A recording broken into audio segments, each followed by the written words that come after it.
Okay, so this is our ladder. I don't know what's more dangerous, sleeping there or getting eaten by lions. You might be better off with a lion.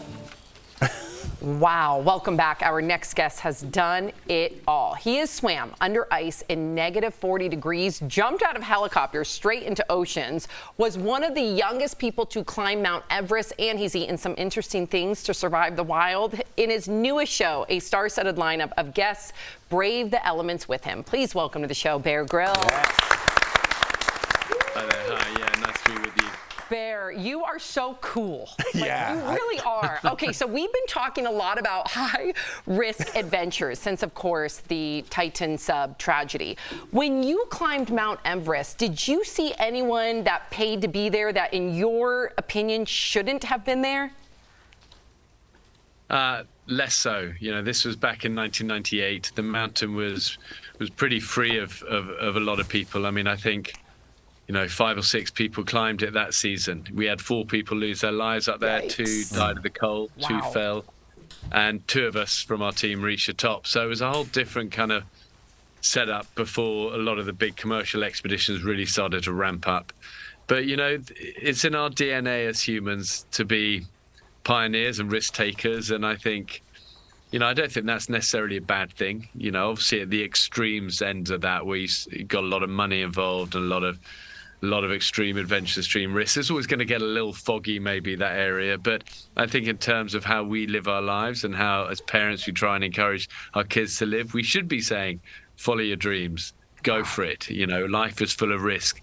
Become good at managing risk, and have a never give up spirit and all of that. So, yeah, I think we want to be careful not going too far the other way. Right. Absolutely. Yeah, it's in some of our DNA to be risk takers, and that's what makes you so special, because you do it so well. But your new show, Running Wild with Bear Grylls, The Challenge, features celebrities surviving the wild with you. So which guest impressed you the most with their outdoor skills?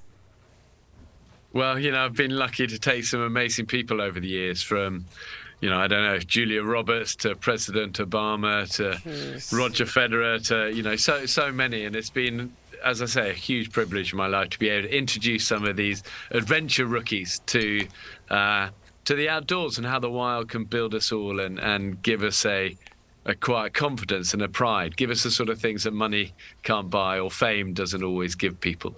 So this season, we really feel we've had some incredible guests. We took Bradley Cooper, Benedict Cumberbatch, Rita Ora, Russell Brand. That was a fun one. Wow. So many great people. And, these guys don't need the money or the fame. They want the experience. They want what the wild can give us, which is always linked to confidence and to pride and to a sense of I've faced some hard things and some fears and come through it.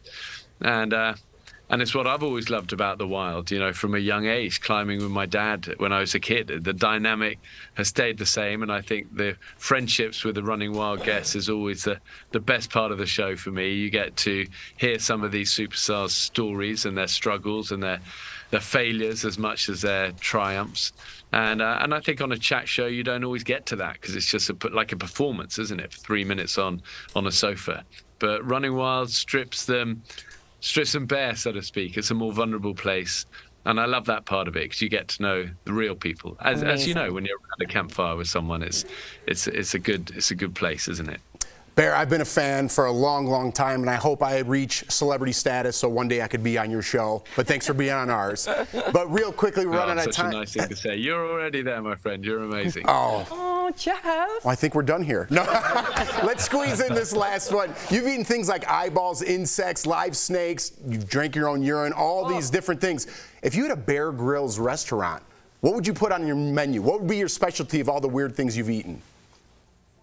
Well, first of all, I think it would be a disaster. Nobody would come. I've actually got a great friend who runs a restaurant. He said, Bear, I'm going to do a burger. We're going to do the Bear Grylls burger. And they put, lots of dried maggots and mealworms in it. And then about 2 months later, he said it was a disaster. Everyone wanted to see it, but nobody wanted to eat it.